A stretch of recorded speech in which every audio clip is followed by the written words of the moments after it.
ஒரு நிர்வாக திறமையற்ற அரசாங்கம் ஸ்டாலின் அரசாங்கம்.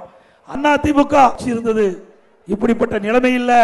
நிறைய நிறைய கல்லூரி, நிறைய பாலம், நிறைய சாலை, அவ்வளவு கூட நாங்க அதிகமா கடன் வாங்கல. கிட்டத்தட்ட தமிழகத்தில் 70 ஆண்டு காலம் தமிழகத்திலே ஆட்சி செய்திருக்காங்க.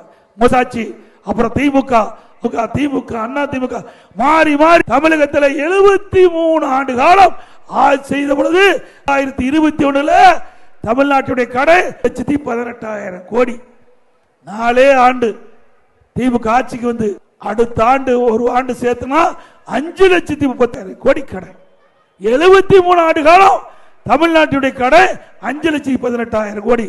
5 ஆண்டு திராவிட முன்னேற்ற கழக ஆட்சியுடைய கடை 5,38,000 கோடி. சிந்திச்சு பாருங்க, எவ்வளவு ஒரு மோசமான ஆட்சி.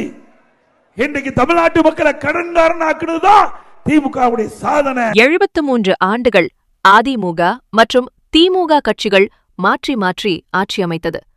அப்போது வாங்கிய கடன்களை விட முதல்வர் ஸ்டாலின் ஆட்சியில் அதிகமாக வாங்கியுள்ளதாக எதிர்க்கட்சித் தலைவர் எடப்பாடி பழனிசாமி குற்றம் சாட்டு.